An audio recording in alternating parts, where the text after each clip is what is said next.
I'd like to introduce my next guest, special guest, someone I've known a long time, over 30 years from when I first moved to this country from Canada. I moved to a little town called Oviedo, Florida. Oviedo, Florida in 90, as a matter of fact, is when I moved. And in this little town, which ended up being the fastest growing city in the 90s in I don't know if it was the country or Florida.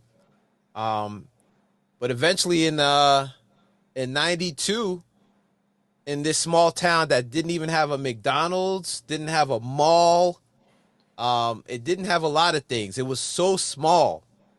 In 92, we won state in basketball. So, anyways, this next man that we're going to talk to, I knew him from back then. He was younger than me. He was, as a matter of fact, he was in eighth grade. He is Yeah. currently a pro bodybuilder. He's been a bodybuilder for over 10 years now, and he's also an online personal fitness trainer. And his motto is be grinding or be nothing. And we're here to talk to him today and find out about his mindset and get some tips and tricks about working out and so we can become better and be more healthy. All right. So without further ado, I'd like to introduce Frank Hamilton in the building. I wanted to ask you what because you were born in Oviedo, Florida, right? Yeah. Your birth certificate says Oviedo, Florida. No, no, no, no, no, no, no, no, no, You were raised in you were no, no. probably born in Orlando or something, Yeah, right? yeah, yeah, yeah. But I'm from the very, very beginning. My Okay. mom is from Oviedo. Like I was having a conversation with my mom earlier this year. My mom in Oviedo, Jackson Heights Middle School, when you got there, the middle school. When my mom was going to school, that was the black school. Oviedo High School was the all white school. During my mom's time of high school is when integration in Oviedo came about, when she was like in the ninth or 10th grade. So I come from that far in Oviedo. So most of the kids Oh, that I know in Oviedo that like, you say like new cats are from Oviedo, it's because our parents are from Oviedo. So they were in that first generation of integration in Oviedo. And you got to think, at that time, if you think when you came back in the 90s, well, my parents got to be the same age as your mom. Imagine your mom being going to school in Oviedo, and that's right. when black people and white people started going to school together. How far away? I knew the year, and it's only like maybe 40 something years, maybe. I got Wow. time over that now, but I think it was in 19. I want to say 1960 something. Late 50s or early 60s something was the integration in Oviedo. And we were there in the 90s. Wow. Yeah. That is so incredible that I had no idea to right now. When I think of it, I never realized how far back things go. And your mom back in the 60s was in Oviedo. Yeah. I did a I mean, whole thing on Oviedo this year, man, to be honest. So some of the information I remember is spotty, some I don't. Um, Oviedo it didn't really have a name. It didn't have a name. It was didn't get a name until the postmaster named it. This guy, his last name is Allen. His I guess great or something, granddaughter, Nicole Allen, is like one of my classmates. And so when I was reading that this year, I hit her up, I was like, yo, you're the lineage of such and such? It's like, yeah, that's my yada yada grandfather. It's like, yo, he named Oviedo. But they were from Europe, and he named Oviedo after Oviedo in Spain, after a city he'd seen in Spain, and that's how Oviedo got its name. wow. And like all the stuff that's Incredible. there, like Boston Hill Park and stuff like that, those Yeah. are named after all the Bostons are named after these former black slaves that lived in Oviedo and ended up with land. And so they contributed a lot back in those times, and the things that they were gifted were Boston Hill Cemetery, Boston Hill Park. Even Johnson Hill is named after a black guy that owned all that land over there. Um, Jackson Heights Middle as well is named after the Jackson family that owned that land there. I mean, it was February, so obviously the time frame when I was reading all this stuff. But it was like I know these names, but I'd never known Oviedo like that. You know what I mean? I didn't learn any of that until this year. Wow, you're making me want to go back and kind of look into those things because It, I'm very, very interested now about that. it's when you look at it, you're like, okay, the girl that's the mayor now, Mayor Cloninger, Yeah. she and I had trig together. Wow. Wow. Current mayor of Oviedo, we used to have a class, and we talked like we were former classmates. Like, yeah, I'm running for mayor. She told me a couple years ago if you could tell people. I was like, you doing what? It, So, so Boston Hill Park is it still there? yeah, it's So, more city run now. I think there's a fire station over near there now. Oviedo. I mean, I don't know the last time you've been to Oviedo, but it is not where we grew up. Dunhill, you'll ride by it. You'll literally ride by it. You got to know it's there. I think they may have renamed it, but yeah. on one side of it is the hospital now. Wow, my brother still lives over there. Same house. Really? Um, yeah, his same exact house. He owns it now. Yeah, he's there. You can drive to the house and knock on the door, and he'll What? open. No wonder he used to be He, at the gym all the time. yeah, he's there. That's where he's still at. And I know it's changed. I haven't been there in so many years, but You um, wouldn't know it. You wouldn't know. You'd probably leave. It's so different. You'd leave. yeah, because at one time Oviedo was, I felt like it was ours. You know what I Yeah. mean? Like I felt even though I wasn't from Oviedo, but when you live in Oviedo at the time in the early 90's, and you've been there way before then, but it was like ours. We had our sections, Yeah. Johnson Hill, Dunhill, Alafaya, wherever else, Riverside, which wasn't Riverside before. You know the history Yeah. more than I Oh, it do. was woods. It was woods. I walked through the orange grove the the first. So I was in middle school. I walked through the orange grove. I think that later became Old Mitchell Hammock Road and the police station and all that stuff when it was woods. Now, I have a question for you. So, you're from Oviedo. I mean, generations back. I mean, before Oviedo was even named Oviedo, right? So, like, you don't sound like what people from Oviedo sound like that have been living in Oviedo their whole life. How is it that you sound different than what we know Oviedo to sound like? You know, I don't want to call it different. I got older siblings. I mean, I got an older brother, younger sister, you know. Yeah. But even in the household, I was like different to where when I was in preschool, my mom had me enrolled in a book club where every month I would get 15 books and I would have to read the books and do a report. Now they were child books; they were based on manners, being clean, and stuff like that, doing your homework in school and stuff. But from the very beginning, I read the autobiography of Malcolm X when I was like in the third or fourth grade. Like I was reading novels then, so my vocabulary was different. I retained information a little different. Based on the people that I lived around in my immediate environment, like when I was in school, I tested and gifted. So I didn't really fit in with my environment. And so because of that, it wasn't that oh wow, he's cool because of these things. You know what I mean? It was more he's the most complete opposite of. So I was Yeah. never, even though I knew all those guys, lived around them, I they were my friends. I'll say this, but I realized the difference in the fifth grade. Now, again, we all lived in the same area. I mean, like hop a fence, you're in the next person's yard. This is how close we live. My mom signed me up for Pop Warner football in the fifth grade. I ain't know nothing. I was sitting at home watching TV after school, and she came home and threw me a bag of the pads or whatever and the white pants because it was very generic back in the 90s.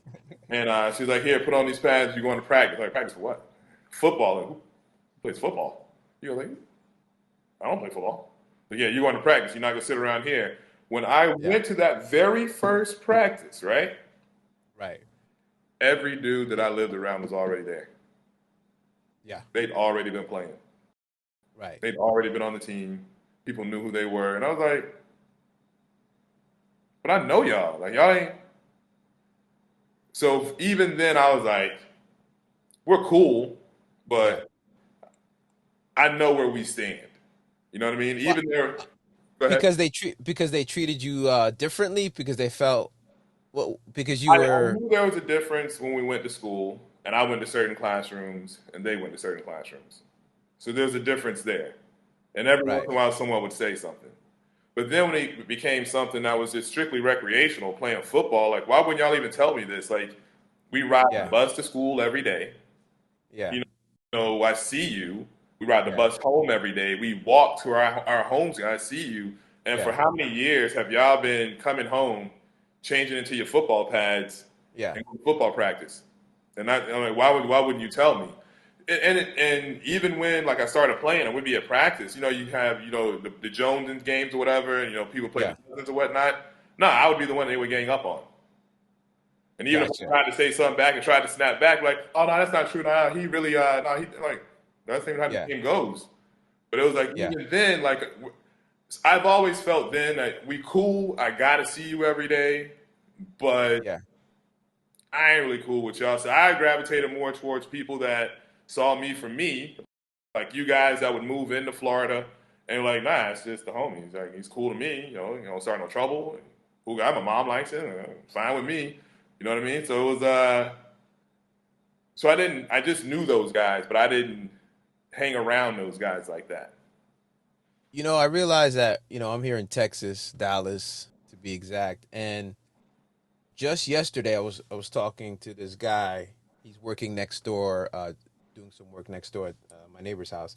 And I see him once in a while, black dude, real friendly, um just real nice. And hey man, I said to him, I was like, hey, I said, where are you from? He said, I'm from Compton. I said, how long have you been here? He's like, oh, I've been here like maybe 8, 9 months. And I said, I knew it, right? Because all the friendly people that I meet, no matter what state I move to, and I've lived in different states and been so many different places, the people that are the friendliest are the people that are from out of town. I was like, there's no way this dude's from Dallas, Texas right now talking to me. Because it seems like when you move and you go somewhere else, you're happy to be there. Yeah, yeah, You know, um, I worked in the solar industry for almost 5 years, uh, and I'd be in the stores talking to customers about solar for their right. And in Texas, when I was talking to people, the people that gave me conversations, the people that were interested in solar, they're always from California. They're always people from California are friendly people. yeah. Um, and when I and if I had a bad, like a lot of the people I speak from Texas, they don't want to hear it. You know, um, even when I lived in Hawaii, a lot of people that are not from Hawaii are friendly. Not to say all locals in Hawaii are not friendly, but a lot of the great experiences and people that I meet are from outside of that town. Because I feel like when people live no disrespect for someone that lives in the same place that never left, but it's like when you go outside of your comfort zone and you go other places and you see other things, you're able to see that there's more to life or there's more to this besides this little square. And I'll give you an example. When I moved to Oviedo from Canada, 17 years and 16, 17 years in Canada, I played soccer my whole life. And then I got to Oviedo and I was playing basketball at the parks and while soccer wasn't while I was off season or whatever, I'm playing soccer. And I remember I stopped going to the basketball courts and I started playing soccer, you know? And then they're like, "Man, we never see we don't see you on the court anymore. Where you been at?" Right? And I was like, "Oh, I play basketball whenever I'm not playing soccer." Um and they were like, "Soccer? Man, soccer for them crackers, cuz." And I was like, "Wait. Soccer's for white people?" And then at the time I didn't get it, right? I'm older now and I realized that they lived in this little town and the only people they seen play soccer were white people. So that they didn't know, right? So I was like, "Hey man, people in Africa, the Caribbean, I mean Brazil, I mean these people are not white. There's it Soccer is the biggest sport. More people watch the World Cup soccer than they do the Olympics. You know what I'm saying?" Yeah. But at the time, I didn't understand what was happening because I would hear things, and then you talked about what it was like for your mom going to school when they were integrating white and black people or before the integration. So the mindset was different back then. And at the time I was learning this about, Oviedo and the people and myself and just it was just a whole different way of being, so um, you know, that's why it's important to sometimes leave where you're from and get to see other things. And sometimes leaving is just as simple as just accepting a different structure. Like because I was in, like my mom had me playing baseball, football, basketball. So when one finished, whoop, very next day, we changing clothes, we're going to another practice. That one finished, very next day, changing clothes, going to another one. Yeah. I was the only black dude in Boy Scouts. I was in Tiger, Right. and my mom's whole thing was, you are not sitting home. Yes. I got to work. You are not going to be here by yourself. So in all these activities, especially in baseball, there are a few brothers that played baseball, but Yeah. not a lot of us.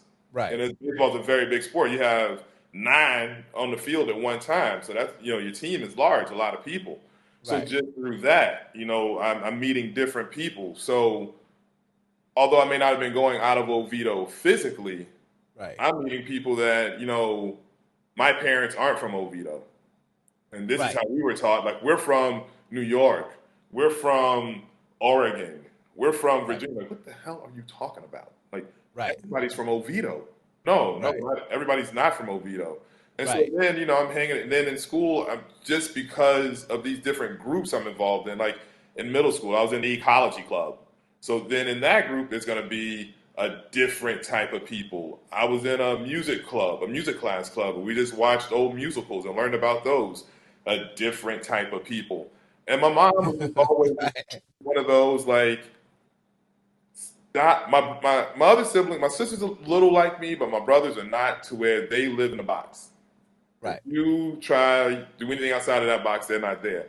But my mom Right. was just like, go be friends with people, go talk to people.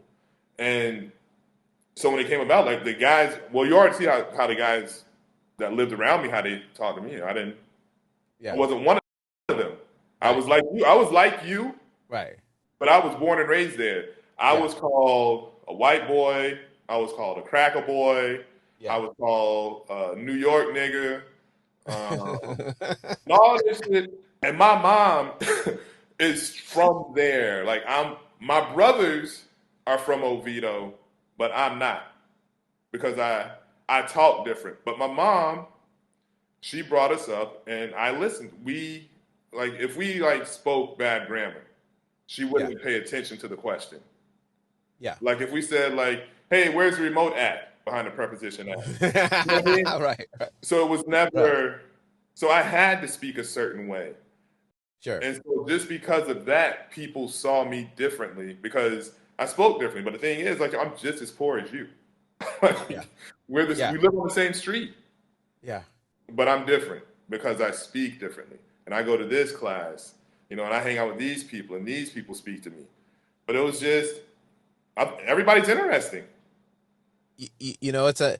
It's a mentality thing, but I was gonna add to that and say when I was in there's two things I want to say. In Hawaii, um, white people get discriminated against over there, right? Now, they're white people in Hawaii are the minorities, right? They get treated differently. They get treated like we do here. They get treated like that in Hawaii. Wow, Okay. interesting. Yeah. I had no idea. So I'm over there. So then when I discovered this, one time I was in a house consulting because I was a consultant for a solar company. So I go to people's homes and sit at their living room table and discuss solar. So I was talking to this, white family, and I had to ask them. I was like, "Are you guys from Hawaii?" They're like, "Yeah." Well, the wife was. I'm white, blonde hair, everything. Born and raised here. Oh no, he was born and raised there too, but he lived somewhere else. But anyways, born and raised there. And they would tell me stories. I said, "Could you share with me what it's like being white growing up in Hawaii?" And then they were like giving me some stories that were kind of like messed up because they got picked on and different things happened to them because they're called haoles in Hawaii. I don't know if you knew that. Um, Never heard that word until today. yeah, yeah. The word haole is how people use cracker in the South, right? Wow. Or honky if you're old school, right? Okay. So haole is you're white. So they treated haoles differently in Hawaii, and they kind of still do. And you could, that's another probably interview I'll do with someone so people could understand Wow. what's happening. But that was one thing. Then there was, this happened in Hawaii too. I was talking to this Italian guy. His wife is Japanese, and they had children that were born and raised in Japan. Three of them, and one of them's a Japanese translator. She translates for Japanese to English and all that, but they're born and raised in Japan. The father told me, which I didn't know, and I started paying attention, but they will never be accepted in Japan because they have that Italian blood in them. Uh, So whenever you do something wrong or something happens, he was telling me they think, oh, okay, well that's because you're not really full Japanese. You got that Italian. That's that Italian side, mm. right? So it's like no matter these people are born there and raised there. So when you talk about you being born and raised in a place that doesn't accept you, that sees you as different, that is so crazy in my mind that it's like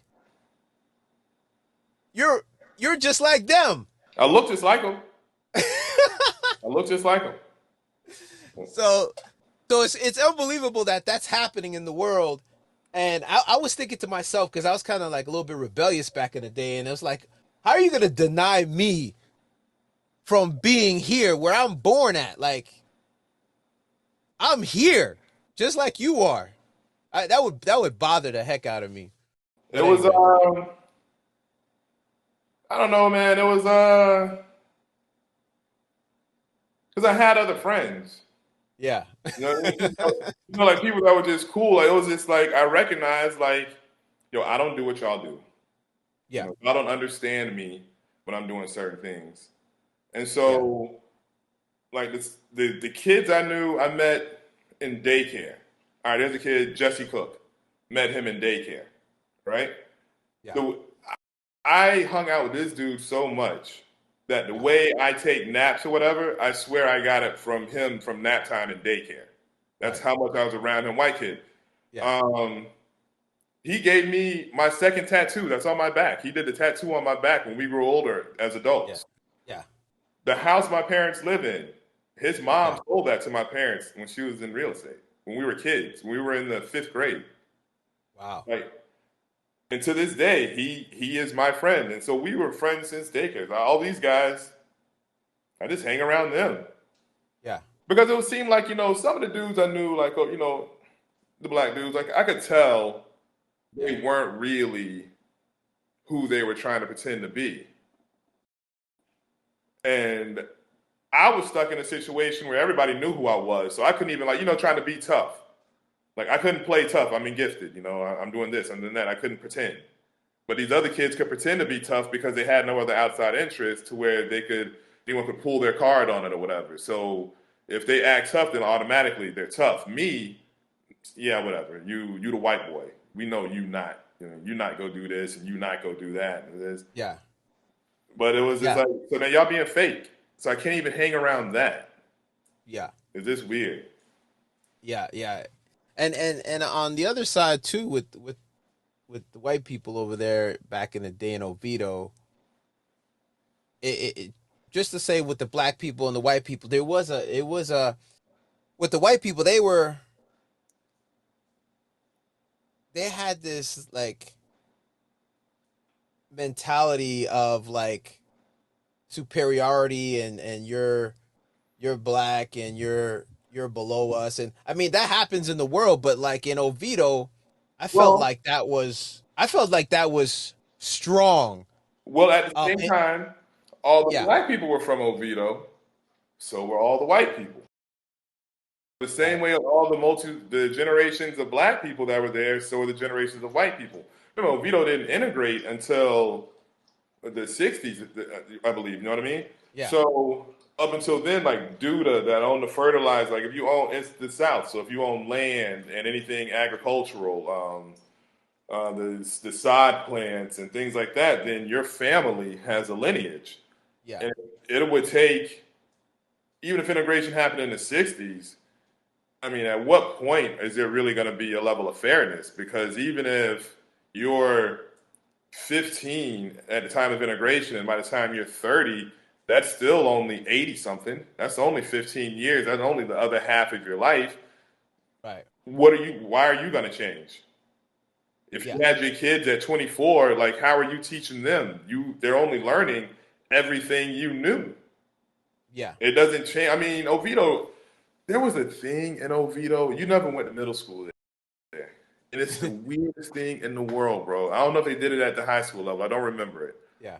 But in middle school, on the last day of school, every single year, there would be a fight of black versus white. Uh, Every wow. single year. As soon as that final bell rang. Now, that guy that you're punching in the face, whatever side of the color line you're on, the day Yeah. prior, you probably high fived and said, "Man, see you next year." Yeah. The very 24 hours later, you're chasing this kid through the hall trying to punch him in his face. I never got in. I did not understand. I've never understood me having to not like someone because of their color. I'm not an idiot. I'm from the South. I understand people have been conditioned to not like a skin color. I get it, but I never understood that I have to abide by that. Like, no, this white guy is my friend. I'm not going to punch him in his Yeah. face. Like, I just Yeah. spent the night at his house. The kid Jesse that did the tattoo on my back, Yeah. everybody goes through their phases right, in adolescence, right?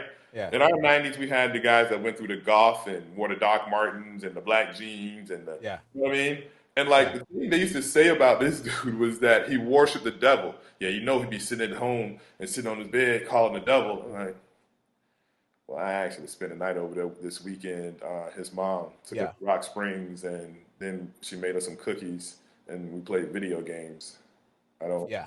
Yeah. know Yeah. where you got this from, but no one wanted to just ask people how are they, Yeah. and You know, I it's don't good. know. Mm-hmm. It's good that you had that mindset and you didn't fall into your conscience, like falling into what other people believe that you should be doing or how you should be acting or sounding like.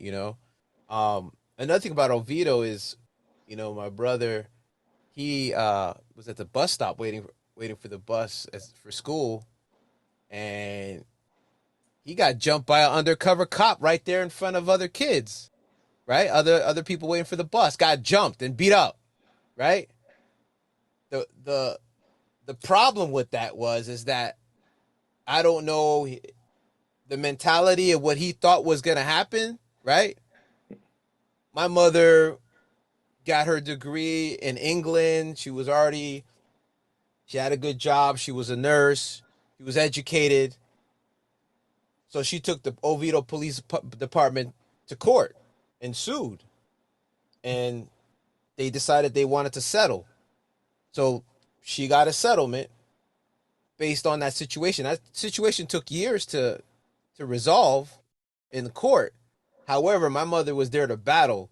So sometimes people do things because they feel like they can get away with it. And in Oviedo back then, and imagine how it was in the 80s and 70s and all that, right? But in the 90s, things were going on that like you're not you're not doing this. You shouldn't be doing this, but right now you're doing it to educated people that are going to do something about it. Not to say not everyone's educated, but sometimes education has a lot to do with how you respond to something. Well, You know yeah. what I mean? Well, definitely. So it was like, but Oviedo's interesting. And now that you bring up the history and some stories, man, you got me real curious. It has, what happens when you move away, you can see differently. You know what I mean? It's like I can see Oviedo in a satellite view now.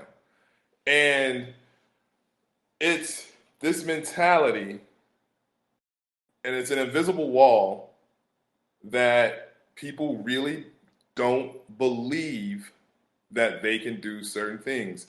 It's not that it's something they haven't heard before. They literally do not believe that I can be more than what this is now. There's absolutely no belief in that. And if it, well, with your mom, like, yeah, you got to think those multi generations of Oviedo, maybe out of 20 bodies, maybe two would go to college. You know what I mean? And maybe one of those would get married and come back with a spouse and build a family of educated children. But it's not common that that would happen. So, like, yeah, a brother, someone that looks like your brother, like, yeah, because around the 90s they had the what they call them, the Duke Boys. That's what it was called back in the days, the Duke Boys. When Yeah, when crack came out, which yeah, is a whole nother story in itself, but yeah, yeah, crazy how everybody was able to do the same thing at the same time during a time when these people had no telephones or internet, but every neighborhood of where people looked a certain way across the country ended up doing the exact same thing at the exact same time with no way to communicate with those people. right. Like, how did Yeah, that happen? But anyway, yeah, that's just something to think about. That's just you know.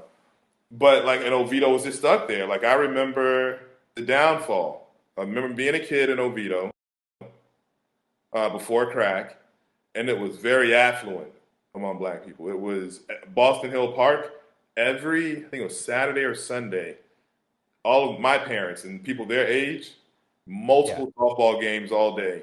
There's a concession. I mean, hundreds of people out there yeah, every weekend. And no fighting, no yeah, nonsense, no nothing. You got a full team. And everybody's like a team. They go through practice during the week. We got umpires, everything. Crack came out. yeah, Oviedo changed, and during that time period of the '90s, it was easy to do stuff to people. I mean, the cops would just do stuff, just jump out and anywhere. Because who you gonna yeah. tell? Right. Like if you Right. don't know, if you're from here, you've never, and all the cops have always been dirty. You don't Right. know to go to the cops. Right. Right. So it's like nah, and then it's just, and then it just becomes a cycle.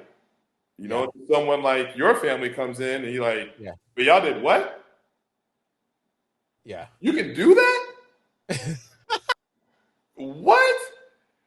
But see, a lot of those people chose not to hang around people that thought other things. So they can only believe that you can't do this, you can't do that, you can't do this. But I meet people Yeah. like, wait, you don't have, Yeah.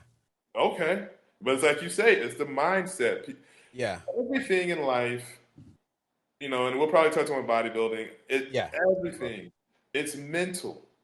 It's Yeah. all, your body will not do anything your mind does not want to do.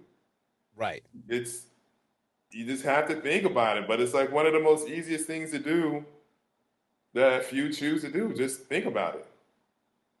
Yeah. No, definitely, man. And I realized too that, when you're in a small town, no matter where you are, you're in a small town, there's gonna be a small town mentality. That's just the way it goes. So a lot of things that you learn in a small town, if you've been there long enough, is not like happening everywhere else. So that's why if it's important to you, because some things are not important to people, if it's important to you to understand more, because there's people um like that don't wanna they don't mind going to work the same way back. They mind being in that same town. They're not trying to get to know nobody. They're not trying to go anywhere. There's people like that. And those people have no problem doing that because that's all they want to do and that's all they know and that's all they care about, you know? So they can they can survive and be in their world because it's the same thing every time and there's no need to grow. Let's not say grow, but to look at other things outside of what you do and how you think because That's it's not growing. You're important. right. You're right, growing. Yeah. Yeah. I mean, it is growing, but sometimes it could come off as, you think you're better than somebody or you're saying something in a way where, oh, what do you think? Oh, because I do the same thing every day, I'm not growing. And basically, yeah, you're not. And it's so sad that you have to think about saying what you're actually not doing. Like, no, you're not growing. You're not. If you're repeating the same thing over and over, you're not growing. Like, what changed? But you have to think, now, if I say that to him, it might come off the wrong way. But it's true. And it's like, well, well, that's the thing. This is what I learned that because our words are impactful, right? So mm, so sometimes whenever you feel a certain way, you have to think about how it is on the other end and how someone will receive it. So things are important to certain people, and that's whatever is important to them is important to them. But sometimes it explains why they feel and think the way they do because there is no outside influences or they're doing the same thing all the time. So that's just the way it is.